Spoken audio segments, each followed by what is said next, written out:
Definir a temporada de Sebastian Vettel é difícil. O tetracampeão mundial vive em altos e baixos e tem as dificuldades reforçadas pelo fato da Aston Martin ser uma decepção em 2021. Como entender o ano de Vettel? Olá, pessoal! Como vão vocês? Tudo bem? A gente está aqui nesse nosso novo formato de vídeo que a gente tem feito nas últimas semanas. Eu sou Pedro Henrique Marum, aqui com a Ana Paula Cerveira. A gente vai falar de Sebastian Vettel aqui. Mas não Sebastian Vettel porque surgiu uma notícia nova, porque tem uma grande novidade, uma grande surpresa. Não é nada disso. A gente quer entender melhor por que a temporada do Vettel é tão difícil.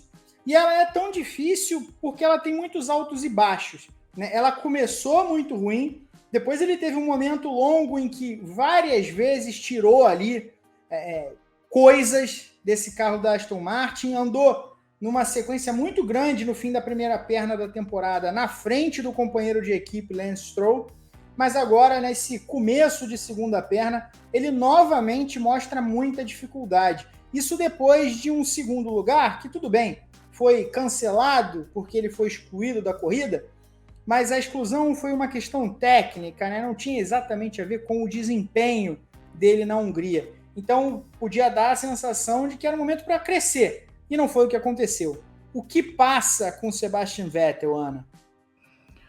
Oi, Pê, tudo bem? Oi, Berton, que está aí na produção, e um abraço a todo mundo que está nos assistindo. É exatamente o que você falou, é uma temporada de altos e baixos, e eu acho que tem dois fatores que podem, pelo menos, explicar um pouco isso.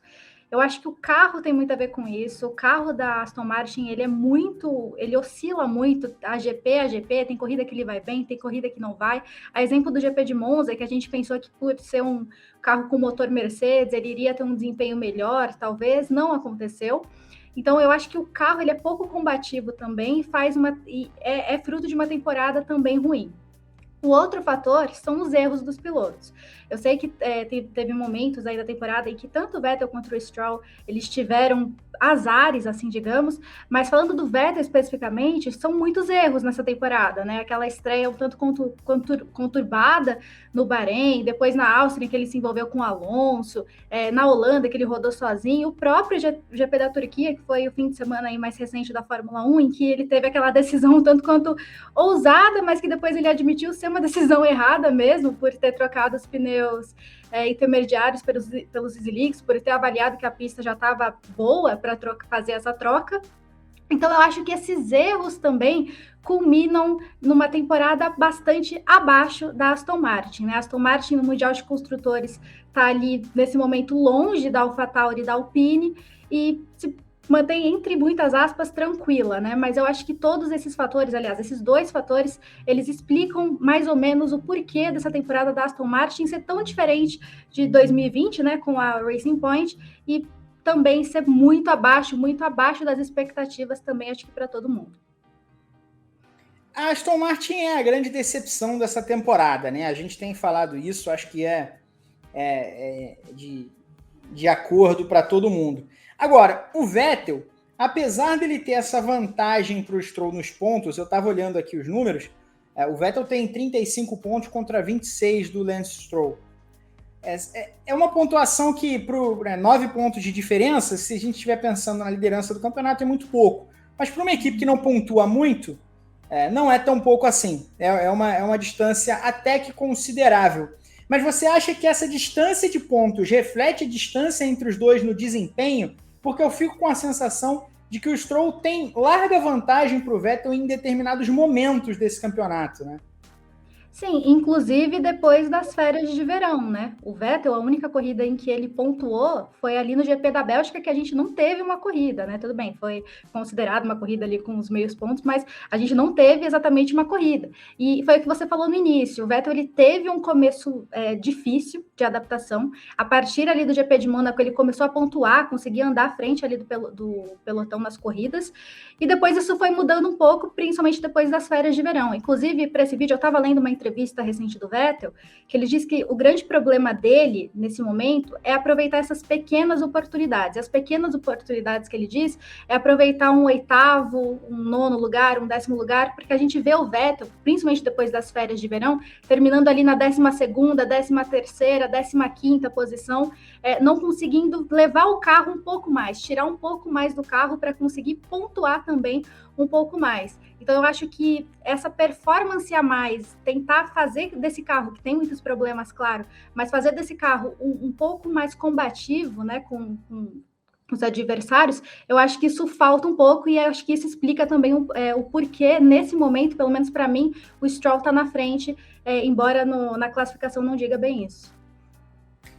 Agora, tentando olhar para essa última corrida especificamente, na Turquia, o Vettel andou atrás do Stroll na classificação, por isso o Stroll estava até que confortável nos pontos e o Vettel não, né? Assim, o Stroll conseguiu se manter confortável também porque houve um problema com o Alonso, uma batida logo na largada, teve ali gente largando lá do fim com um carro melhor, Sainz e Ricardo, né? Especialmente, o Ricardo não conseguiu se recuperar da mesma forma. O que eu vi durante a corrida foi um Vettel que foi ultrapassado várias vezes, mas por meras circunstâncias ele acabava em 10º lugar. Né? Ele não saía do 10º lugar. Ele era ultrapassado por por dois, por mais de uma vez pela mesma pessoa e ficava no 10º lugar. Até que ele tentou arriscar. Queria saber o que você achou de assumir esse risco. Que foi imprudente, tá claro, mas assim, o Vettel deixou alguma coisa pelo caminho? Tinha alguma coisa que ele poderia fazer durante essa corrida com esse carro da Aston Martin em condições normais em relação aos outros? Ou foi um erro grave e ele perdeu qualquer coisa que ele podia ter conquistado? Eu acho assim, o risco, ele é válido, só que tem momentos para você arriscar. Eu acho que a situação da Aston Martin, principalmente do Vettel, depois das férias de verão, como a gente estava dizendo, é uma situação mais complicada, assim, porque, logicamente, todo piloto, toda equipe quer levar seu time à frente, quer subir com o seu time. Eu acho que o Vettel, ele quis arriscar, porque é o que a gente sempre fala, você precisa ouvir a opinião do piloto. Se o piloto está tão convicto que a pista já está boa, que vale a pena trocar, às vezes vale mais você dar ouvidos a essa opinião e tentar fazer isso e se arriscar mesmo para conseguir um resultado a mais. Só que lógico, na adrenalina é tudo diferente, mas se eu estivesse no lugar dele, talvez eu escolheria ficar segura, conseguir aquela posição, mesmo que circunstancial, é uma posição que daria pontos, daria um bom lugar para ele naquela corrida que, assim, pela decisão das outras equipes, também dava para perceber que estava no caminho certo. É lógico que o Vettel é um tetracampeão, ele tem muita experiência, ele mesmo admitiu que foi uma decisão errada, né, naquele momento, mas ele avaliou que era o certo. Só que eu acho que tem momentos para você se arriscar. Sei que a Aston Martin é uma equipe que às vezes precisa se arriscar, mas eu acho que não era o momento certo para isso. Tá certo. O Vettel tem todo um resto de temporada, mais 6 corridas, Brasil, México, Estados Unidos, Arábia Saudita, Catar e Abu Dhabi. E o ano que vem ele tem o contrato renovado, ele segue na Aston Martin para o ano que vem, para aquela grande revolução prometida da Fórmula 1, os novos carros, e a gente vai ver o que a Aston Martin guarda para o ano que vem. Não só o Vettel, é importante saber o que o Vettel guarda para o ano que vem, mas a Aston Martin, porque ela saiu de uma posição muito, muito interessante no último ano de Racing Point e passou a ser uma decepção no primeiro ano de roupagem verde da Aston Martin. Então é isso, a gente fecha por aqui. Acompanhe toda a cobertura da Fórmula 1 e das demais categorias no Grande Prêmio. Inscreva-se no canal, clique no sininho para ativar as notificações e dê um like neste vídeo. Responde aí, o que acha da temporada do Vettel? Valeu, pessoal, até mais!